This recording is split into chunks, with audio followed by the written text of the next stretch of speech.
नमस्कार, मैं हूं आपके साथ विशाल कालरा।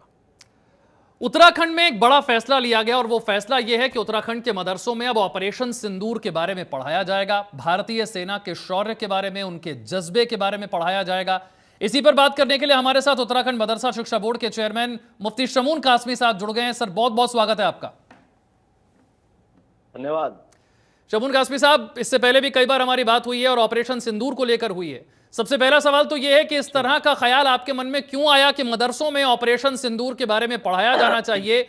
और अब तक तो जो हम मदरसे में मिल रही शिक्षा के बारे में बात करते थे, हम कई सवाल उठाते थे, कई सारी कमियां और खामियां गिनवाते थे और यह भी बताते थे कि जानबूझकर एक वर्ग को अच्छी और मॉडर्न शिक्षा से दूर रखा गया, पीछे रखा गया। आप तो भारतीय सेना के शौर्य और जज्बे के बारे में पढ़ाने जा रहे हैं साहब, कैसे संभव हो पाया ये?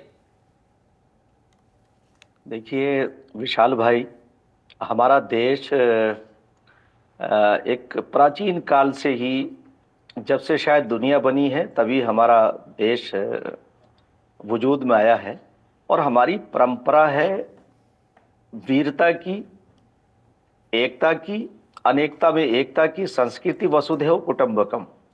हम पूरी वसुधा को एक परिवार मानते हैं और कुरान भी इसकी पुष्टि करता है। तो जिस वक्त पाकिस्तानी आर्मी के चीफ ने जब ये कहा कि हम दो नेशंस हैं, यानी दो कौमें अलग अलग हैं, तो हमने कहा ये तुम्हारी जहालत है, नाजानकारी का नतीजा है और आप एक ऐसा माहौल क्रिएट करना चाहते हैं कि जिससे इस खित्ते के अंदर बदअमनी पैदा हो जाए, एक दूसरे की जान का प्यासा हो जाए। उसी के रणनीति के तहत उन्होंने पहलगाम के अंदर 22 अप्रैल को जो हमला किया और निहत्ते हमारे भाइयों को, हमारी बहनों के सामने कत्ल किया।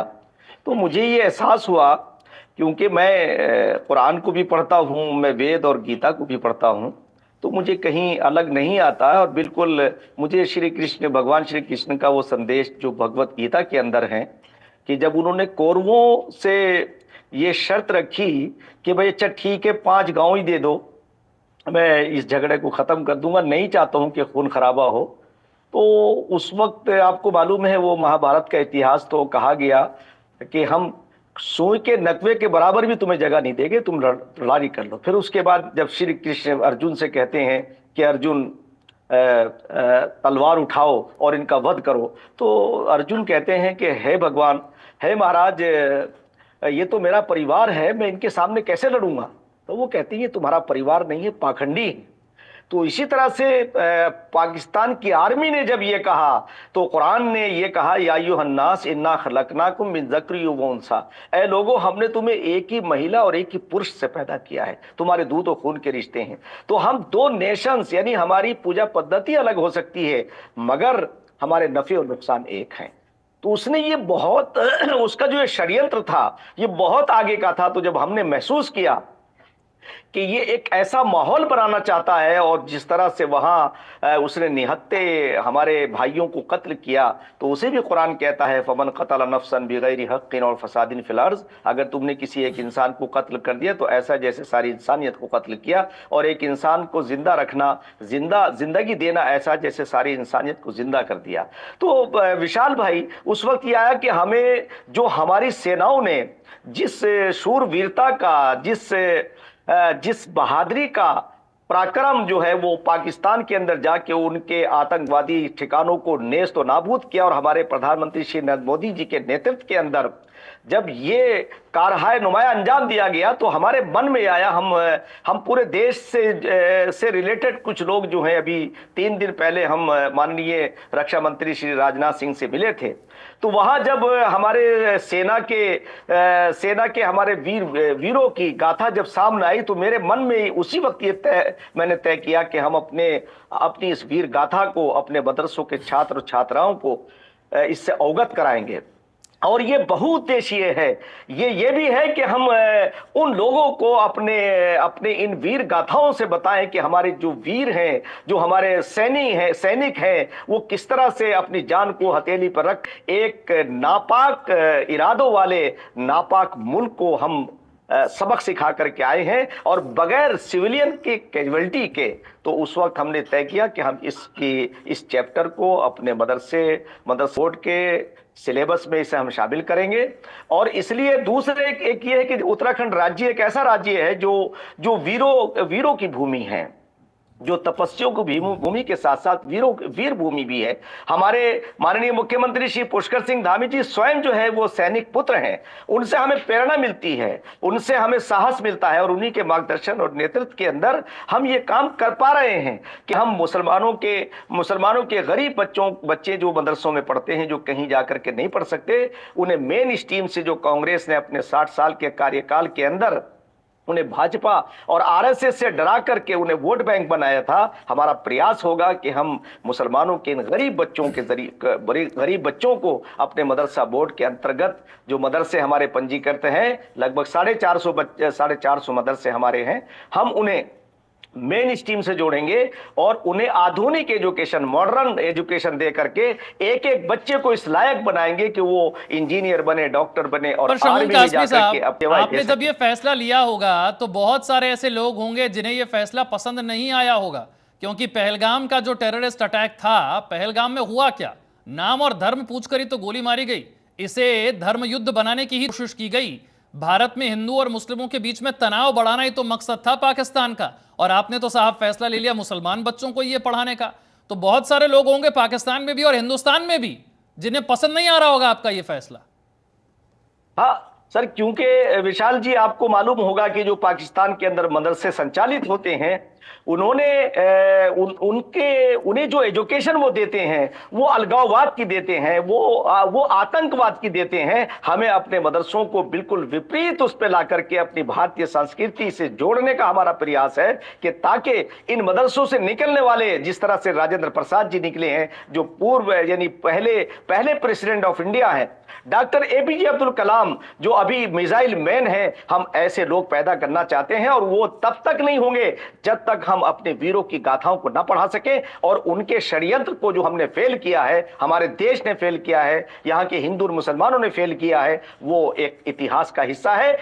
हम अपने बच्चों को पढ़ाना चाहते हैं, हम बताना चाहते हैं कि हमारी संस्कृति क्या है, अनेकता में एकता की है, देश हमारे लिए सर्वोपरि है। और मैं तमाम देश के लोगों का आह्वान करता हूं कि देश ही सर्वोपरि है, तमाम धर्मों के ऊपर। देखिए, बहुत सारे लोग कहते हैं कि धर्म पहले या देश पहले। मैं उनसे कहना चाहता हूं कि धार्मिक जितनी भी जो क्रियाएं हैं वो बालिग होने के बाद लागू होती हैं। जब बच्चा बड़ा हो जाता है, बालिग हो जाता है, तब उसके ऊपर धार्मिक क्रियाक्रम लागू होते हैं, धर्म उससे पहले नहीं लागू होते हैं। तो इसलिए मालूम हुआ कि धर्म पहले नहीं है, देश पहले है। और अगर देश नहीं होगा तो कहां होगा धर्म, और कहां होंगे धर्माचार्य। और हम ये बात कुरान से साबित करना चाहते हैं, वेद से साबित करना चाहते हैं, हम ये भगवत गीता से साबित करना चाहते हैं कि भगवान श्री कृष्ण और मर्यादा पुरुषोत्तम श्री राम ये हमारे पूर्वज हैं। अगर हम इनके बारे में नहीं जानेंगे तो हमारी एकता मजबूत नहीं होगी। हम हजरत मोहम्मद साहब के बारे में अगर नहीं जानेंगे कि हजरत मोहम्मद साहब ने पूरी दुनिया में बराबरी का, मसावात का, महिलाओं की इज्जत का जो संदेश दिया था, आज पूरी दुनिया में आप देखेंगे कि हजरत मोहम्मद साहब की कोई मुखालफत नहीं करता है। हजरत मोहम्मद साहब को या उनके उत्तराधिकारियों को कोई बुरा नहीं कहता है। बुरा आज के इन लोगों को कहता है जो उनका नाम लेकर के मुख्तलिफ बहुत सारी चीजों का फायदा उठा रहे हैं, मगर वो उनके रास्ते का नाम लेते हैं, उनके रास्ते पर चलते नहीं हैं। तो इसलिए हमने ये तय किया है, हमारा संकल्प है कि हम अपने माननीय मुख्यमंत्री श्री पुष्कर सिंह धामी जी के नेतृत्व के अंदर बगैर किसी डर के, बगैर किसी खौफ के, बगैर किसी भेदभाव के हम उन बातों को घर घर तक पहुंचाएंगे। पर शमून कासमी साहब, आप तो ये बातें कर रहे हैं सेना के शौर्य की, लेकिन हमारे देश के राजनेताओं को बयान तो आपने सुने। कोई भारत की वीर बेटी कर्नल सोफिया कुरैशी के धर्म पर टिप्पणी करता है, कोई ऑपरेशन सिंदूर करने वाले और प्रेस कॉन्फ्रेंस करने वाले जो ऑफिसर्स हैं उनको पीडीए का बताता है। वो कहता है पिछड़ा, दलित, अल्पसंख्यक, इन्होंने ही तो मिलकर किया है सब कुछ। कोई धर्म ढूंढ रहा है, कोई जाति ढूंढ रहा है। जब भारत पर अटैक हुआ, आतंकवादी हमला, इसमें भी हमारे नेता तो एक साथ नहीं हो पाए। इसे देखकर आपको शर्म महसूस होती है? आपका लगता है कि दुनिया के सामने हमारा सर जो है वो शर्म से झुक जाता है? जब एक होना चाहिए था तब हम सेना के अधिकारियों की जाति और धर्म पर बातें कर रहे हैं? देखिए विशाल जी, आपने देखा होगा हमारे देश के अंदर बहुत सारे मुद्दे चल रहे हैं। अभी वक्फ बोर्ड का चल रहा है, यूसीसी का चल रहा है। यूसीसी का कोई टकराव इस्लाम से नहीं है। वक्फ बोर्ड को जिस तरह से इन बेईमानों ने उसे खुरद बुरद किया, उसका कोई ताल्लुक ना इस्लाम से है और ना इस्लामी रिवायात से है। जिन लोगों ने इन्हें इस वक्फ संपत्ति को वक्फ किया था उसका दुरुपयोग किया। अब यही लोग नित नए अंदाज से कहीं सेना के ऊपर सवाल उठाते हैं और अभिव्यक्ति की आजादी का हवाला देते हैं। अभिव्यक्ति की आजादी ये नहीं है कि देश को कमजोर कर लें। आप 1200 साल तक हम गुलाम रहे हैं, क्या फिर से आप गुलाम होना चाहते हैं? आजादी के साथ रहने के लिए ये जरूरी है कि हम अपने इन जो हमारी आईटी चीजें हैं, जो हमारे फंडल हमें सेनाओं के शौर्य के ऊपर उनके। शमून कासमी साहब, अब मैं वक्फ पर बात करना चाहूंगा क्योंकि सुप्रीम कोर्ट ने कहा है कि जब तक आप संविधान के उल्लंघन का कोई ठोस सबूत लेकर नहीं आते हैं तब तक किसी भी तरह के हस्तक्षेप की उम्मीद आप हमसे ना करें, यह याचिका के वकील से कहा है। शुरुआत में बड़ी उम्मीद जग गई थी याचिकाकर्ताओं को कि साहब 3 ऐसे प्रावधान हैं जिन पर स्टे तो अब मिलना ही है, पक्का हो गया है। लेकिन अब सुप्रीम कोर्ट की टिप्पणियां बड़ी सख्त हैं और लग नहीं रहा है कि कुछ होने वाला है। देखिए विशाल जी, मैं आपको बता दूं कि जिस तरह से इन लोगों ने सवाल उठाए थे, अगर ये पिछले 60 सालों में ये ईमानदार होते तो आज ये नौबत नहीं आती। आज जिन गरीबों के लिए ये वक्फ संपत्ति दान की गई थी, उनके लिए हॉस्पिटल होते, उनके लिए अच्छे मकान बनाते, दुकानें बनाते, उस पर कॉलेज बनाते। इन्होंने ऐसा नहीं किया और 60 साल में कांग्रेस के लिए ये ढाल बने रहे और मुसलमानों के गरीब बच्चों को मेन स्ट्रीम से काटने का काम इन्होंने किया। भाजपा से और आरएसएस से दूर करने का और उन्हें खौफजदा करने का जो षड्यंत्र कांग्रेस के द्वारा हुआ है, उसका नतीजा ये हुआ कि मुसलमानों के अंदर खौफ व हिरास पैदा हुआ और वो अपने मकसद में कामयाब रहे। ये वक्फ संपत्ति जिस तरह से इन्होंने दुरुपयोग किया उसका, तो उसका कहीं ना कहीं तो संज्ञान लिया जाना ही था। देश के यशस्वी प्रधानमंत्री श्री नरेंद्र मोदी जी, उन्होंने इस पे जिस साहस के साथ और हिम्मत के साथ, और हमारे माइनॉरिटी अफेयर्स मिनिस्टर किरण रिजिजू जी ने जिस तरह से जाफशानी से, मेहनत से इस ड्राफ्ट को तैयार किया, बिल को तैयार किया, वो अपनी में एक मिसाल बनेगा। और जिन यतीमों मिस्किनों के लिए ये वक्फ ये संपत्ति दान की गई थी, उसका जो इन्होंने दोहन किया है, उसका देखिए कहीं ना कहीं से तो उसका मैं ये कहता हूं कि इनकलाब पसे इनकलाब आएगा, कहीं से सितम का जवाब आएगा।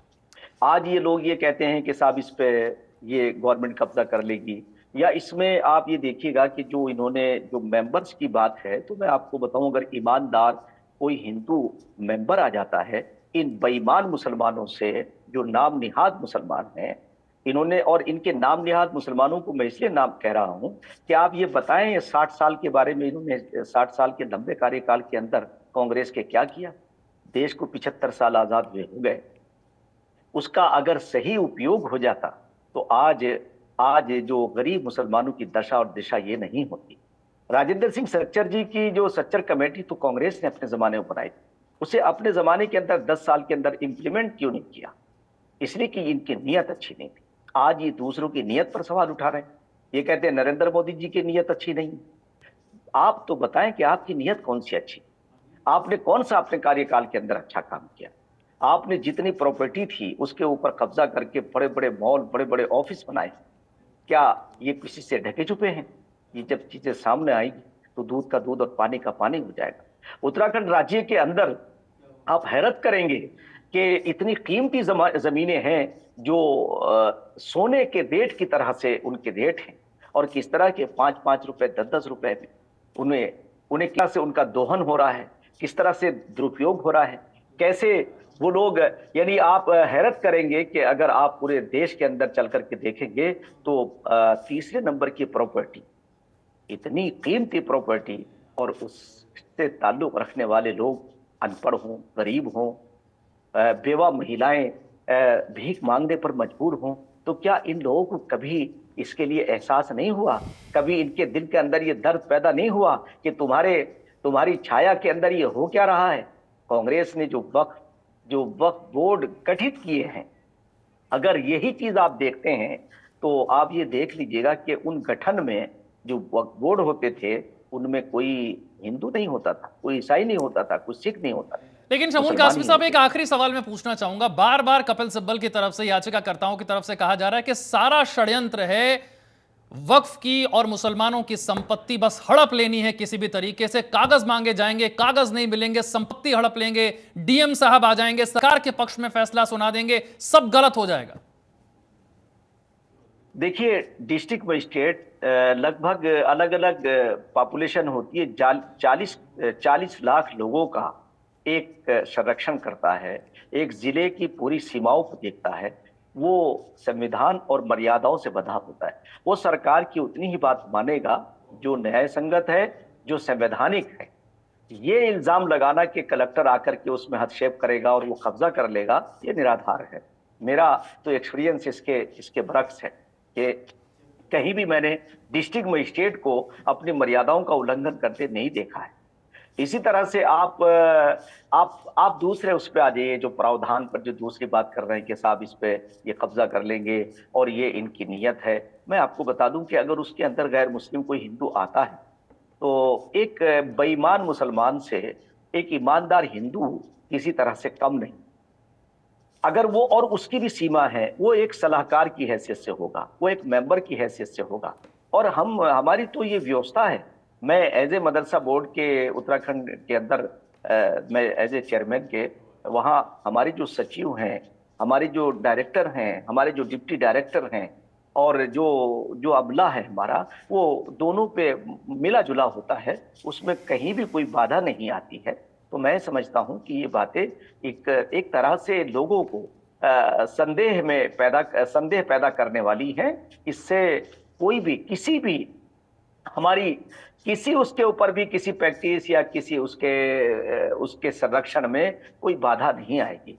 ये दरअसल इन लोगों ने, अब आप बताइए, मैं उत्तराखंड राज्य की बात करूं, हमारे माननीय मुख्यमंत्री श्री पुष्कर सिंह धामी जी, उनके नेतृत्व के अंदर हमने ये देखा कि वहां उन्होंने कहा है कि अगर किसी 1 इंच जगह पर किसी ने नाजायज कब्जा किया होगा या कहीं से कोई करप्शन की खबर आएगी तो हम कोई समझौता नहीं करेंगे, कोई कितना ही बड़ा आदमी हो। तो अगर ये चीज आज भारतीय जनता पार्टी की सरकारों में ये बातें आ रही हैं तो जितने ये करप्ट लोग हैं वो परेशान हो गए, वो नित नए अंदाज से परेशान हैं। मगर मैं कहना चाहता हूं कि जितने वक्फ बोर्डों के चेयरमैन बने हैं आज तक, वो तो अमीर हो गए, और जिनके लिए ये वक्फ बोर्ड बनाया गया था, जिनके लिए वक्फ संपत्ति दान की गई थी, वो वहीं के वहीं हैं। तो इसलिए सरकार का ये कदम देखना यह है कि सुप्रीम कोर्ट से क्या कुछ निकल कर आता है। तुषार मेहता साहब की दलीलें भी हम सुन रहे हैं और कपिल सिब्बल साहब की भी हम सुन रहे हैं। शमून कासमी साहब, मुझे माफी के साथ आपको, जी ठीक है, बात पूरी कर लीजिए बात। हाँ, मैं आपसे कहना चाहता हूं कि न्यायपालिका और कार्यपालिका दोनों हमारी जो है बहुत ही ट्रांसपेरेंसी के साथ काम करती है। और अगर कार्यपालिका का कहीं भी कोई चीज ऐसी नजर आती है तो न्यायपालिका फौरी तौर से सुझाव भी देती है, मशवरा भी देती है और निर्णय भी देती है। अगर कोई उन्हें ऐसी बात आएगी तो वो जरूर कार्यपालिका को उनका दिशा निर्देश देने का अधिकार है, और कार्यपालिका का उनका पालन करना ये कार्यपालिका के कर्तव्य में आता है। मैं समझता हूं कि अपने देश के अंदर जो लोकतांत्रिक व्यवस्था है उसका कहीं किसी के अधिकारों का दोहन नहीं होगा, किसी के अधिकारों का हनन नहीं होगा। यही सुप्रीम कोर्ट जो है वो गारंटी भी करता है, और क्योंकि ये सरकार ने संसद से पास किया हुआ कानून है और इसीलिए सुप्रीम कोर्ट भी कह रहा है कि अगर कोई संविधान उल्लंघन का ठोस सबूत नहीं मिलता है तो सुप्रीम कोर्ट भी कोई हस्तक्षेप नहीं करेगा। बहुत बहुत शुक्रिया शमून कासमी साहब एक बार फिर से हमारे साथ जुड़ने के लिए, इतनी विस्तार से हमारे साथ चर्चा के लिए।